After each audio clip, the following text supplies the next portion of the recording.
오늘 읽은 말씀에 근거해서 믿음과 선택이라고 하는 제목으로 말씀을 드리겠습니다. 우리 인생은 태어나서 죽을 때까지 선택으로 구성되어집니다. 때로는 어떤 선택은 참 잘한 것이고 어떤 선택은 후회가 되는 선택이 있을 수 있습니다. 여러분의 경우는 어떤 선택은 참 잘한 것 같습니까? 그리고 어떤 선택은 내가 그때 이 선택을 안 했으면 좋았을 걸 하는 선택은 어떤 것이 있습니까? 쫄쫄이 바지에 팬티를 덧댄 그 우스꽝스러운 패션의 주인공, 만화 캐릭터 누굴까요? 이 가슴판에 S를 새기고 있는 슈퍼맨입니다. 이 슈퍼맨은 10대 만화가 2명이 그린 고안해낸 캐릭터예요. 근데 이 슈퍼맨 캐릭터를 1938년에 이 2명의 이름은 조 슈스터라고 하는 사람과 제리 시걸이라고 하는 사람, 이 2사람이 이 캐릭터를 500불에 팔았습니다. 1938년에 팔았는데 자기네들이 만들어낸 캐릭터지만 이것이 그렇게 히트칠이라고 생각을 못했습니다. 팔고 나서도 이 슈퍼맨 캐릭터가 별로 이렇게 호응을 얻지 못했습니다. 몇 년 동안은. 그러다가 세계 제2차 대전이 또 생기고 그러면서 미국 사람들의 마음속에 영웅을 갈망하는 그런 마음이 생겼습니다. 이런 어떤 시대적인 요구가 딱 부응이 되어져서 이 슈퍼맨 캐릭터가 엄청난 인기를 끌게 되었습니다. 만화, 영화, 또 여러 옷에도 사용되어지고 여러 분야에 사용되어지게 되었습니다. 그래서 이 슈퍼맨 캐릭터를 통해서 얻게 되어지는 수익이 어마어마하게 늘어나게 됐습니다. 그러면 당연히 어떨까요? 이 10대 만화, 자기네들이 만들었던 이 캐릭터가 이제는 엄청난 가치를 가지게 되어지면서 후회하게 되어졌습니다. 그래서 소송을 걸었습니다.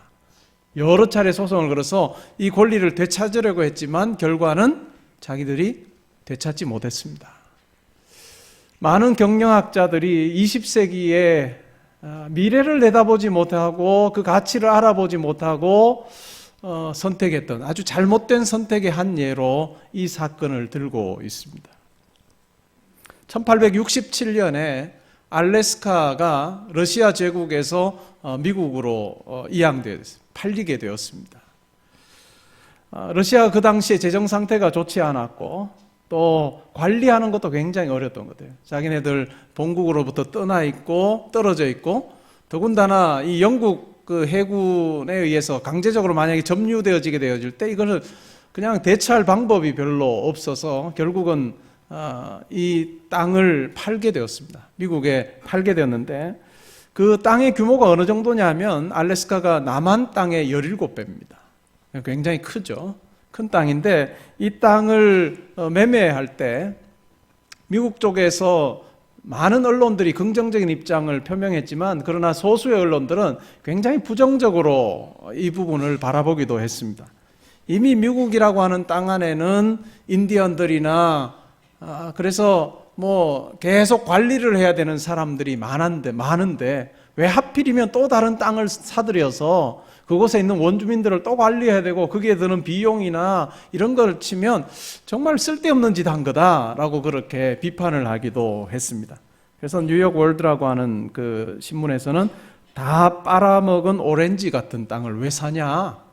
그리고 뉴욕 트리뷴에서는 얼어붙은 황무지 같은 땅이다라고 그렇게 비판을 하기도 했습니다. 그래서 이렇게 알래스카 땅을 사들이는 것 자체가 정말 쓸데없는 짓 한 거다라고 그렇게 평을 하기도 했습니다. 1867년에 당시 미화로 720만 달러에 이 알래스카를 사들였습니다. 현재 가치로 하면 한 16억 7천만 달러 정도가 된대요. 현재 가치로.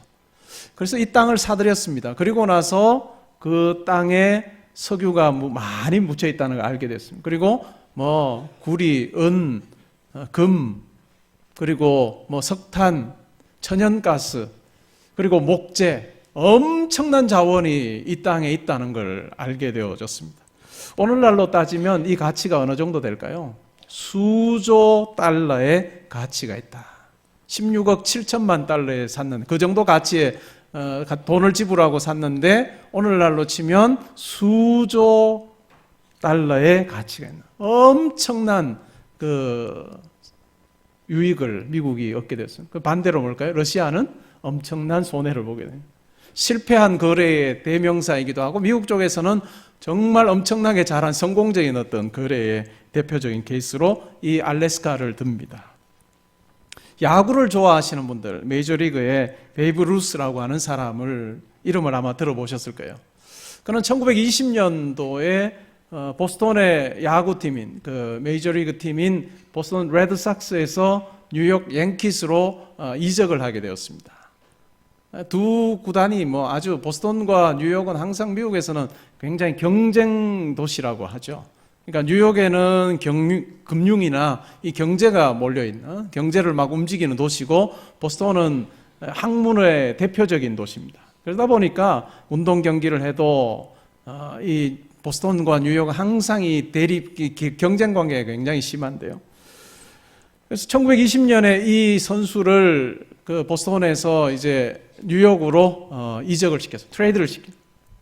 그리고 나서 12시즌을 뛰면서 10시즌 동안에 이 선수 한 사람이, 베이브 루스라고 하는 이 선수 한 사람이 친 홈런 수가, 매년 한 시즌마다 친 홈런 수가 보스턴의 모든 타자들이 다 친 홈런을 다 합쳐도 이 한 선수만큼 안 되는 거예요.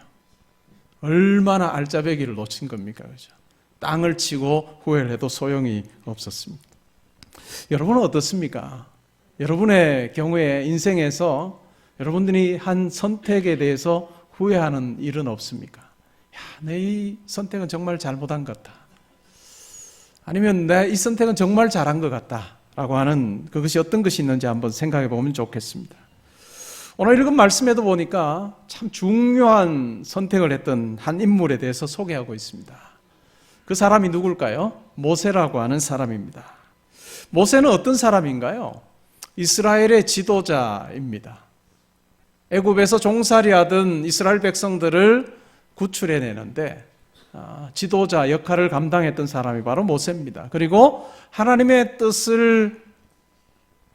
자기의 뜻을 이스라엘 백성들에게 전해주셨는데 그것이 바로 율법인데 하나님께서 모세를 통해서 이스라엘 백성들에게 율법을 전해주셨습니다. 그래서 이스라엘의 역사 속에서 이 모세라고 하는 사람이 차지하는 이 비중은 정말 크다고 할 수 있습니다. 근데 오늘 히브리서 설교자가 이 모세에 대해서 설명하며 그의 삶을 이야기하면서 믿음이라고 하는 것과 더불어서 선택이라고 하는 이 주제어를 가지고 우리에게 소개하고 있습니다.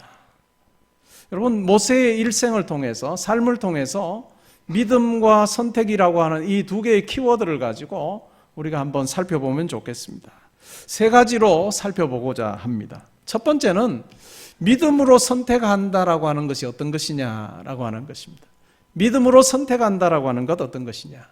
우리도 성도로 살아가면서 하늘 백성으로 살아가면서 우리도 많은 선택을 하게 되어지는데 과연 내가 어떻게 하는 것이 믿음으로 선택하는 걸까? 아마 궁금증을 가지고 궁금함을 가지고 한번 이 말씀을 들어보면 좋겠습니다. 히브리서 설교자가 모세의 믿음을 이야기하면서 선택이라고 하는 주제를 가지고 지금 적어 내려가고 있다라고 하는 것을 우리로 알게 하는 단어들이 몇 개 있습니다. 24절에 보니까 거절하고 라고 하는 단어가 나와요. 24절에 믿음으로 모세는 장성하여 바로의 공주의 아들이라 칭함을 거절하고 25절에 보니까 뭐라고 이야기합니까? 더 좋아하고 그리고 26절에 보시면 여겼으며 더 큰 재물로 여겼으며 그리고 마지막에 보니까 바라봄이라 거절하고 더 좋아하고 여기고 바라보았다. 이 단어들은 가치 판단을 드러내주는 그런 어떤 단어들입니다. 가치 판단과 관계되어진 단어들이죠. 저울에 올려놓았을 때 어느 한쪽이 기울게 되어지는 것, 그것이 무거운 쪽으로 기울게 되었습니다. 모세의 인생 저울에 올려놓았을 때 어느 쪽이 기울었는가, 어느 쪽의 가치가 더 중요한 것으로 여겨졌는가라고 하는 것을 이야기해 줍니다. 바로의 딸, 공주의 아들로 살아가는 것, 한쪽에 모세의 인생 저울에 있는 거예요. 또 다른 한쪽은 뭡니까? 하나님의 백성들과 고난을 같이 하는 것. 이 두 가지를 올려두었을 때 모세의 인생 저울에서는 어느 쪽으로 더 기울었다는 거죠? 하나님의 백성과 고난을 함께 당하는 것. 바로의 공주의 아들로 살아가는 것보다는 하나님의 백성들과 고난을 당하는 쪽이 더 중요했다는 것입니다. 그리고 애굽의 모든 보화, 그리고 그리스도를 위해서 당하는 수모, 이 두 가지를 올려두었을 때 애굽의 모든 보화가 모세에게 더 중하지 않았고 그리스도를 위해서 당하는 수모, 이것이 더 중하게 여겨졌다는 것입니다. 그리고 애굽 왕과 하나님을 자기의 인생 저울에 올려두었을 때 애굽 왕 쪽으로 기울지 않고 하나님이 훨씬 더 소중한 분으로 모세에게는 여겨졌던 것 같습니다. 근데 사려 깊은 성도라면, 출애굽기를 쭉 읽어본 성도님들이라면 당연히 이런 질문을 할 수 있습니다. 근데 목사님, 제가 출애굽기 읽어가던 내용하고는 다른데요? 왜 히브리서 11장에서 이렇게 적고 있는 걸까요? 자, 그러면 우리가 출애굽기에서는 모세의 삶을 어떻게 그리고 있는지를 한번 살펴보면 좋겠습니다. 출애굽기 2장에 보면 모세가 태어납니다. 석 달 동안을 부모가 기릅니다. 그러다가 결국 더 기를 수 없어서 어떻게 합니까? 갈대 상자에 넣어서 모세를 나일강에 떠나보냅니다. 그런데 어떤 일이 일어납니까? 바로의 딸인 공주가 목욕하러 나왔다가 상자가 떠내려오는 것을 보게 됩니다. 열어보니까 어때요? 아기가 있습니다. 그 아기를 자기가 거두기로 하고 결국은 자기의 아들을 삼기로 결심을 합니다. 그래서 유모를 불렀습니다. 그 유모가 바로 모세를 낳은 어머니죠. 그리고 유모의 손에서, 실제 어머니 손에서 모세가 길러집니다. 그리고 어느 정도 자라게 되었을 때 이 공주에게로 데려가게 되어집니다. 그러면서 이 애굽의 학문, 그리고 애굽의 어떤 배워야 되는 일과 또한 말에 대해서 모세가 배우게 되어집니다. 그러니까 많은 지식을 습득할 뿐만 아니라 이 행정적인 어떤 부분들에 대해서도 그가 배우게 되어집니다. 나이가 40세 되었을 때 출애굽기와 사도행전 7장에 보면 이 모세가 자기의 백성을 돌아볼 마음이 생겼습니다. 그 마음이 생겨서 밖에 나가보니까 어떤 일이 벌어지고 있습니까? 애굽 사람과 이 이스라엘 사람이 다투고 있습니다. 그런데 부당하게 이스라엘 사람이 당하고 있는 거예요. 그래서 그 일을 본 이 모세가 한 행동이 뭡니까? 애굽 사람을 쳐서 죽였습니다. 그리고 그 다음 날 또 밖에 나가보았는데 이제는 어떤 일이 벌어집니까? 이스라엘 사람 둘이서 다투고 있는 거예요. 그래서 부당하게 좀 행하는 그 사람에게 왜 형제끼리 다투냐라고 모세가 이야기를 했는데 그 말을 들었던 그 이스라엘 사람이 뭐라고 이야기합니까? 어제는 애굽 사람 죽이더니 오늘은 나를 죽이려고 하느냐. 자기가 생각하기에 자기가 애굽 사람을 죽인 것은 이제 아무도 모를 거다라고 생각을 했는데 이미 다 알고 있는 거예요. 그리고 바로가 이 사실을 알게 되어지면 자기도 죽을 것이다 라고 하는 두려운 마음이 생겨서 결국 어떻게 합니까? 애굽 땅을 떠납니다. 그래서 미디안 광야로 그가 도망하게 되어지는 이야기가 바로 이 출애굽기에 나오는 내용입니다. 자기 목숨을 구하기 위해서 도망했습니다. 그런데 오늘 읽었던 말씀에 보니까 히브리서 11장에서는 뭐라고 이야기합니까? 믿음으로 모세는 바로의 공주의 아들이라 불리는 것을 거절하고 하나님의 백성들과 고난받는 것을 더 좋아하고 그리스도를 위해서 당하는 수모를 애굽의 모든 보화보다 더 큰 재물로 여겼고 그렇게 했던 이유는 그가 상 주심을 바랐기 때문이다. 우리가 보기에는 물론 처음에는 자기의 백성을 돌아볼 마음으로 나아갔다가 자기 백성 편을 드는 그 행동은 했지만 그러나 이어지는 내용을 보면 그것으로 일어난 자기의 어떤 그 위협되어지는 그와 같은 일들을 수습하기 위해서 도망갔던 그 사건을 오늘 히브리서 설교자는 뭐라고 이야기합니까? 자기 하나님의 백성과 고난받는 거 더 좋아했고 애굽의 모든 보화보다도 그리스도를 위해서 당하는 수모를 더 귀한 것으로 여겼고 그래서 상 주실 하나님을 바라보며 그 선택을 한 거다. 우리가 보기에는 출애굽기의 내용과 어울리지 않는데 히브리서 설교자는 그렇게 적습니다. 이것이 어떻게 보면 하나님께서 우리의 믿음의 한 사건을 사용하셔서 하나님의 일을 해나가는 방식을 우리에게 설명하고 있습니다. 하나님은 모세가 이스라엘 백성을 기억하면서 했던 그 행동을 통해서 일하셨습니다. 모세가 애굽 사람을 쳐 죽이면서 내가 이 사람을 죽이고 나면 바로가 알게 되어서 내가 도망가게 되어질 것이고 이런 어떤 과정을 거쳐서 다시 내가 한 40년을 광야에 살다가 하나님이 나를 다시 부르셔서 이제는 이스라엘의 지도자가 되어서 바로 왕과 맞서게 되어지고 내가 마침내 내 민족을 이 애굽의 종살이 하는 곳으로부터 내가 건져낼 이스라엘의 지도자가 될 거다라고 하는 밑그림을 자기가 다 그리고 이와 같은 행동을 했을까요? 그렇지 않습니다. 그저 모세는 자기에게 주어진 그 상황 가운데서 어떻게 하면 내가 하나님의 백성을, 내 백성을 돌아볼 수 있을까라고 하는 그 마음으로 그가 시작했는데 결국은 그 시작으로부터 이어지는 내용들을 쭉 보게 되어지면 하나님께서 그 사건을 통해서 하나님께서 이루어 가실 많은 일들을 하나님께서 주도적으로 이끌어 가십니다. 그리고 자기는 이끌림 받아서 쭉 나아가게 되어지는데 그 삶을 히브리서 설교자는 믿음의 삶이었다라고 그렇게 그려가고 있습니다. 그러니까 우리가 믿음으로 살아간다라고 하는 것도 때로는 우리가 밑그림을 다 그리지 않은 상태에서 하나님께 순종하는 그 한 순종이 하나님의 귀한 계획 속에서 아름답게 사용되어질 수 있다라고 하는 것을 우리에게 보여주는 부분입니다. 때로는 우리가 하나님 앞에서 하나님께서 나에게 모든 어떤 믿음의 여정들을 다 보여주지 않으면 제가 그때까지 가만히 있겠습니다 라고 우리가 생각할 수도 있지만 그러나 모세의 삶을 통해서 보게 되면 그렇게 할 것이 아니라 우리가 그 상황 가운데서 믿음으로 반응하고 믿음으로 하나님 앞에서 사는 그 한 순간이 얼마나 소중한가라고 하는 것을 우리를 깨닫게 해줍니다. 마틴 루터라고 하는 사람이 있습니다. 16세기 사람인데요. 이 사람 앞에는 항상 붙는 수식어가 있습니다. 그게 뭘까요? 종교개혁자라고 하는, 종교개혁자 마르틴 루터라고 하는 말이 항상 사용되어집니다. 그는 로마 가톨릭의 사제였습니다. 그가 사제로 활동하던 16세기 초반에 로마 가톨릭은 굉장히 부패한 시대였습니다. 그때는 면죄부를 판매했습니다. 면죄부는 어떤 걸까요? 이미 죽은 그 조상이나 아니면 가족을 위해서 만약에 헌금을 드리면 이 헌금이 드려짐으로 이 사람, 이미 죽었던 사람이 연옥에 가 있던 사람이 그가 옮겨져서 하늘나라로 갈 수 있다. 심지어는 이 금화가 헌금함에 딱 떨어지는 소리가 나서 딸랑거리는 소리가 나는 순간에 그의 영혼이 연옥에서 하늘나라로 옮겨진다라고까지 그렇게 이야기했던 아주 부패했던 시대였습니다.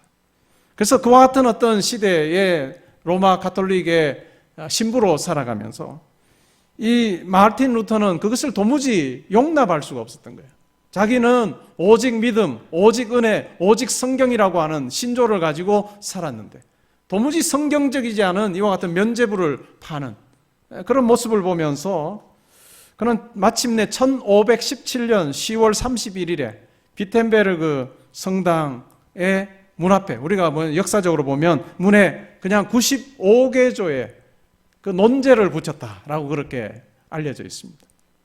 근데 최초의 기록에는 마틴 루터가 교회 성당의 문에 이 95개조의 그 당시에 잘못 행해지고 있는 로마 가톨릭 안에서의 그 잘못된 부분에 대해서 붙였다라고 하는 기록은 없습니다.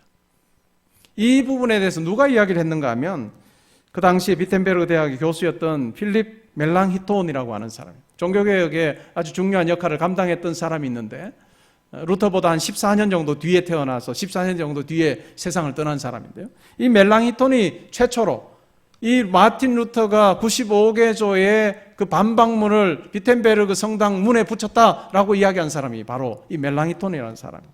근데 실제로 그가 마틴 루터가 붙였는지 안 붙였는지 모릅니다.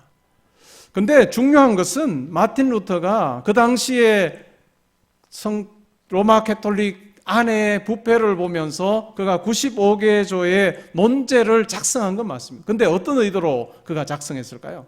내가 종교개혁을 이끌어야 되겠다. 내가 이 부패한 이 상황을 다 뒤엎어버리고 완전히 새로운 개혁운동을 해야 되겠다라고 하는 마음에서 이와 같은 95개조의 논제를 작성하지 않았습니다. 그는 학자들 간의 토론을 위해서 이 논제를 만들었습니다. 학자들끼리 정말 이게 되느냐 안 되느냐, 맞냐 안 맞냐라고 하는 것을 토론하기 위해서 그는 교수로 또한 박사로 또한 사제로서 그 역할을 그는 감당하기 위해서 그는 95개조의 반박문을 논제를 그가 만들었는데 이것이 자기 의도와는 완전히 다르게 대량으로 인쇄되게 됩니다. 그래서 독일 전역으로 또 유럽 전역으로 이게 다 확산되어지게 됩니다. 그러면서 로마 가톨릭 교회 안에 있었던 부조리한 부분들에 대해서 공감하고 있던 많은 사람들의 마음을 얻게 되었습니다. 그래서 결국은 종교개혁으로 나아가는, 종교개혁이 일어나게 되어지는 아주 중요한 계기가 되었습니다. 마틴 루터가 의도하지 않았지만 하나님께서 그 과정 속에 역사하셨습니다. 우리의 삶에도 이러한 일들이 있을 수 있습니다. 우리가 때로는 밑그림을 다 알지 못하고 어떤 결정을, 믿음의 결정을 내리는, 선택을 하는 그것이 하나님의 손에 들려지게 되어질 때 하나님의 거룩한 뜻을 이루는 것으로 사용되어질 수 있다라고 하는 것을 우리가 생각해 볼 수 있습니다. 두 번째는 믿음의 선택을 하는 데에 있을 수 있는 장애물입니다. 믿음대로 살아가는 것이 편안한가요? 믿음으로 우리가 살아간다라고 선택하며 산다는 것이 결코 편안하지 않습니다. 때로는 위협적인 상황이 우리 가운데 주어질 수도 있고, 또 오늘 본문에서 이야기하는 반복되어지는 단어가 우리 가운데도 있을 수 있습니다. 오늘 믿음을 이야기할 때 반복되어지는 단어가 뭡니까? 23절에 보니까 어떤 단어가 등장합니까? 23절에 보니까 믿음으로 모세가 낳았을 때 그 부모가 아름다운 아임을 보고 석 달 동안 숨겨 왕의 명령을 무서워하지 아니하였으며, 무서워하지 않았다. 그리고 27절에도 보니까 어떤 말이 나옵니까? 믿음으로 애굽을 떠나 왕의 노함을 무서워하지 아니하고. 모세의 부모, 믿음으로 행하려고 할 때 무서움이라고 하는 단어가 있었던 것 같습니다. 그리고 모세에게 있어서도 무서움, 두려움이라고 하는 단어가 있었는데 두려워하지 않았다라고 이야기합니다. 모세의 부모들은 믿음으로 자기에게 주어진 아기를 살리는 선택을 합니다. 왕의 명령을 따르지 않았죠. 왕의 명령이 뭡니까? 이스라엘 백성들의 수가 점점 더 늘어나는 것을 두려워하고, 그래서 여자아이가 태어나거든 그냥 살려두고, 남자아이가 태어나면 다 어떻게 하라고 했습니까? 나일강에 던져야 합니다. 나일강에 버려, 다 죽여야 된다라고 하는 명령을 내렸습니다. 그리고 그 명령을 지키지 않으면 온 가족이 다 피해를 당하게 되었습니다. 그런데 모세의 부모들은 이 왕의 명령을 무서워하지 않았습니다. 사도행전 7장 20절에 보면 스데반이 하는 이야기를 보면 이 모세의 부모들이 모세를 보았을 때, 아기 모세를 보았을 때 하나님 보시기에 아름다웠다. 자기 아들이 안 아름다운 부모가 어디 있습니까? 자기 아들은 다 예쁘고 다 멋있죠. 귀엽죠. 그런데 모세의 부모의 눈에는 이 모세가 그냥 육신적으로 아름다웠다, 용모가 좋았다라고 하는 차원이 아니라 하나님 보시기에 아름다웠다. 하나님께서 이 아들을 통해서 이루어 가실 일을 그들은 보았다라고 하는. 그래서 집요한 왕의 그와 같은 이 남자아이들을 찾아내려고 하는 이와 같은 이 계획, 그리고 이와 같은 실행에도 불구하고 석 달 동안 살려두었습니다. 감추어 두었습니다. 숨겨둔 거죠. 그 당시 얼마나 집요했느냐 하면 이 애굽의 그 유모가 아기를 데리고 이스라엘 사람들의 집에 들어갑니다. 근데 아기를 숨겨놓았을 것을 어떻게 찾으려고 했느냐 하면 데리고 들어간 아기를 막 꼬집어요. 그럼 아기가 어떻게 될까요? 울어요. 아기가 울면 숨겨져 있던 아기도 따라오는 경향이 있다라고 하는 것을 알고는 아기를 막 꼬집는 거예요. 숨겨놓았던 아기가 아기 울음소리를 들으면 이제 따라 울게 되죠. 그러한 식으로까지 이 아기들을 찾아내서 죽이려고 했던 그때였습니다. 근데 모세의 부모들은 믿음의 선택을 했습니다. 하나님의 계획하심을 믿음으로 바라보았습니다. 그래서 왕의 명령을 두려워하지 않았습니다. 모세의 경우도 마찬가지입니다. 출애굽기에 보게 되어지면 두려웠습니다. 그래서 도망갔습니다. 근데 두려움만 있었던 것 같지는 않습니다. 오늘 말씀해 보니까 믿음으로 왕의 노함을 무서워하지 않았다. 상충되어지는 표현 같은데, 표면적으로 보면 잘못되어지는 것 같은데 이 속에 굉장히 중요한 영적인 원리가, 진리가 담겨 있습니다. 강력한 반대 앞에서 믿음을 행사하려고 할 때 우리는 항상 두려운 마음을 가지게 되어집니다. 믿음과 두려움이 공존하게 되어집니다. 우리가 어떤 선택을 하려고 할 때마다 진공 상태에서 우리가 어떤 선택을 하는 건 없습니다. 우리 마음속에는 항상 믿음과 두려움이라고 하는 이 둘 사이에서 선택을 하게 됩니다. 청교도 설교가였던 A.W. 핑크라고 하는 목사님은 이렇게 설명합니다. 강력한 반대 앞에 있을 때 우리 마음에는 믿음과 두려움이 함께 자리를 잡는다. 그런데 하나가 활동하지 않으면 다른 하나가 마음을 지배한다. 우리 마음 속에는 두려움과 믿음이라고 하는 것이 공존하고 있는데, 믿음이라고 하는 것이 가만히 있으면 두려움이 지배하게 되고, 두려움이라고 하는 것이 잠자고 있으면 믿음이 지배하게 되어진다. 믿음으로 선택을 하려고 선택한다라고 하는 것은 두려움은 잠자고 믿음이 활동하게 되어지는 거예요. 그때에 비로소 믿음의 선택을 하게 되어진다라고 이야기를 합니다. 근데 이와 같은 두려움과 이 믿음과의 상관관계 속에서 우리가 조심해야 될 것 중에 하나는, 믿음은 신중하지 않음과는 다릅니다. 믿는다고 해서 모세의 부모가 아기가 울도록 내어두어도 우리 집 앞을 지나가던 애굽의 군사들이나 애굽의 유모들이 그들의 귀가 막혀서 모세의 울음소리 못 듣게 될 거야 라고 하는 것은 무모한 것입니다. 믿음이 아니고 잘 숨기고 울음소리가 새어나가지 않도록 하는 것이 믿음입니다. 신중하지 않음과 믿음이라고 하는 것을 오해하게 되어져서 잘못되어지는 경우가 굉장히 많습니다. 복음 전파가 금지되어진 나라에 들어가면서 나누어줄 성경을 버젓이 가방 속에 그냥 다 담아두고 입국할 때 입국 절차를 밟을 때에 가방을 뒤져보는 사람들의 눈이 멀게 하셔서 이 성경을 못 보게 하여 주옵소서라고 하는 것은 믿음이 아니라 무모한 겁니다. 때로는 우리가 신중함이 결여가 되어진 것을 믿음이라고 생각하는 경우가 꽤 있습니다. 우리가 믿음으로 선택하려고 할 때 때로는 우리의 환경이, 때로는 우리의 관계, 그리고 재정적인 부분이 우리 가운데 때로는 두려움으로 작용할 때가 있습니다. 우리가 믿음으로 실천하며 살려고 할 때는 우리가 하나님 앞에 기도하다가 하나님께서 우리에게 어떤 마음을 훅 주신다고 그 마음대로 그냥 무모하게 내가 이렇게 하겠습니다라고 하는 것이 아니라, 여러분들이 만약에 기도하다가 말씀을 읽다가 또 말씀을 듣다가 어떤 마음이 주어지면 여러분들이 가서 이제 해야 될 일이 있습니다. 그게 어떤 일일까요? 여러분의 인생을 다 큰 도화지 안에 다 그려봐야 돼요. 여러분들이 가지고 있는 것, 여러분의 건강, 여러분의 시간, 여러분의 재능 다 여러분들이 적어보면서 하나님께서 주신 마음들을 내가 어떻게 선택하는 것이 가장 지혜로울 것인가를 여러분들이 따져야 됩니다. 그렇지 않으면 때로는 신중함이 결여되어진 믿음의 실천은 평생을 두고두고 후회하는 경우가 있습니다.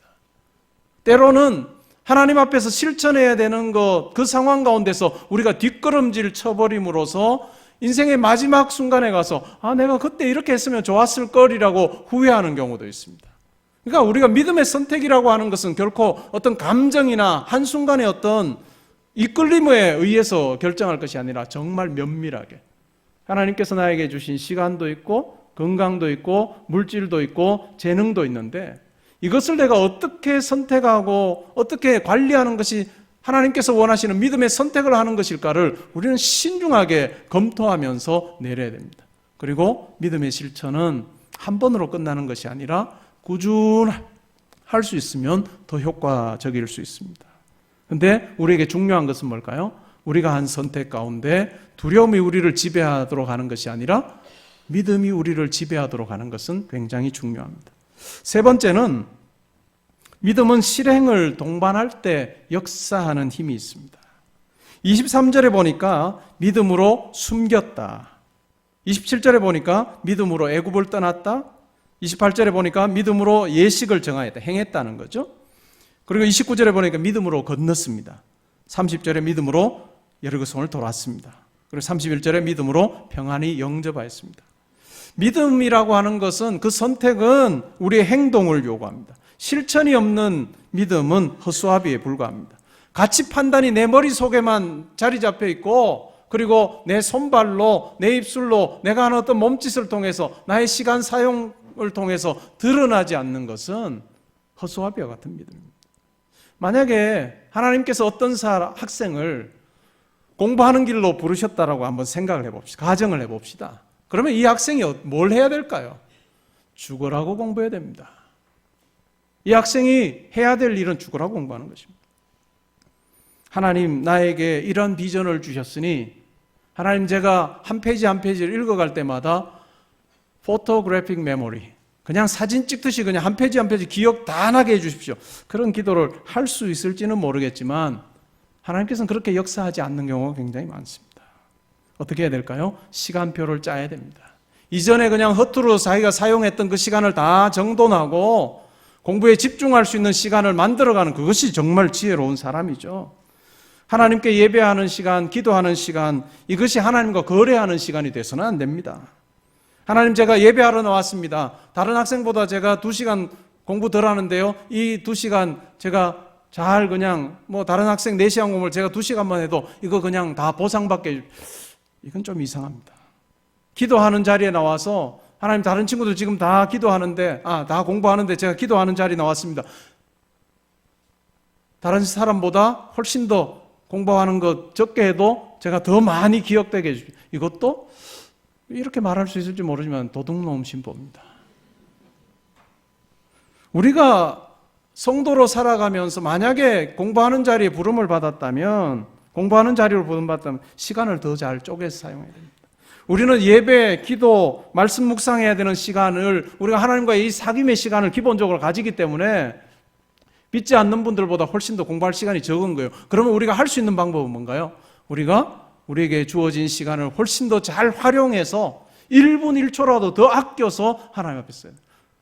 우리가 간구할 수 있는 내용과 하나님이 우리에게 주실 걸 혼동하면 안 됩니다. 우리는 하나님 저에게 주신 시간을 잘 활용해서 잘 쓰겠습니다 하고 하나님 앞에 열심 내며 나아갈 때 하나님께서 우리를 좋게 보셔서, 너 정말 바쁜 중에도 열심히 하는구나. 내가 너에게 더 지혜 주마. 내가 너에게 건강도 부어. 이것은 하나님이 하실 일이지 우리가 요구할 일이 아닌 거예요. 우리가 할 일은 뭐죠? 더 열심히 내는 거예요. 예배하는 자리에 나오는 것이 만약에 공부하는 학생들이라면 공부를 소홀하게 되어지는 핑계가 돼서는 안 됩니다. 시간을 훨씬 더 잘 사용해야 되고, 여러분들 우리 직장 생활하시고 또 사업하시는 분들도 예배하는 자리에 나오는 것, 기도하는 자리에 있는 것, 이것이 하나님과의 거래의 자리가 되어지면 안 될 것입니다. 하나님 앞에 예배하는 자리 기쁨으로 나와야 되고, 기도하는 자리 기쁨으로 우리가 감당해야 되지만, 그러나 하나님께서 우리에게 주신 시간들을 더 쪼개서, 분초를 쪼개어서 내가 하나님 앞에서 받은 그 소명을 향해서 내가 달려가기를 원합니다 라고 하는 이 마음이 우리 가운데 있어요. 이런 실천이 우리 가운데 있게 되어질 때 하나님께서 우리 가운데 역사하여 주시리라 믿습니다. 수고 없이 결실을 누리려고 해서는 안 됩니다. 수고 없이 결실을 얻으려고 해서는 안 될 것입니다. 믿음의 영역에서도 마찬가지입니다. 우리가 열심을 내고 달려가는 건 우리의 몫이고, 우리에게 지혜 주시고 우리를 이끄시는 것은 하나님의 몫입니다. 말씀을 맺으려고 합니다. 여러분, 무엇을 선택하며 살고 계십니까? 여러분의 인생의 저울은 어느 쪽에 더 큰 가치가 있는 것으로 드러나고 있습니까? 세상입니까? 하나님 나라입니까? 모세의 경우에는 뭐라고 이야기합니까? 보이지 않는 하나님을 보는 것처럼 살았다. 모세가 믿음으로 살 수 있었던 이유입니다. 출애굽기에 보게 되어지면 하나님과 모세와의 관계, 사귐은 뭔가요? 아주 가까운 친구가 서로 대면하여서 이야기하는 것처럼 하나님께서 모세를 만나주셨습니다. 모세가 이와 같은 하나님과의 친밀한 사귐이 있었기에 그의 삶은 믿음의 삶을 살 수 있었던 것입니다. 밭에 감추어져 있는 보화를 발견했습니다. 그리고 보석을 파는 사람을 통해서 이제까지 발견해 본 적이 없는 정말 값진 진주를 발견했습니다. 보게 되었습니다. 그러면 그 사람이, 그것을 보았던 사람, 발견한 사람이 할 수 있는 일은 뭔가요? 자기의 전 재산을 팔아서라도 그 밭을 사는 것입니다. 자기의 모든 소유를 팔아서라도 그 값진 진주를 소유하는, 그것이 바로 어떤 면에서 가치 있는 선택이라고 할 수 있습니다. 하나님께서 우리에게 허락하신, 예수 그리스도를 통해서 우리에게 허락하신 영생이라고 하는 것, 구원이라고 하는 것, 그리고 우리에게 주실 하나님 나라라고 하는 것은 이 세상의 어떤 것과도 견줄 수 없는 가치 있는 것입니다. 우리의 선택이 바로 이와 같은 가치 있는 것을 가치 있는 것으로 여기는 믿음의 선택이 될 수 있기를 바랍니다. 그래서 우리의 인생 하나님 앞에 서게 되어질 때 후회할 것이 적은 인생 되기를 주님의 이름으로 축복합니다.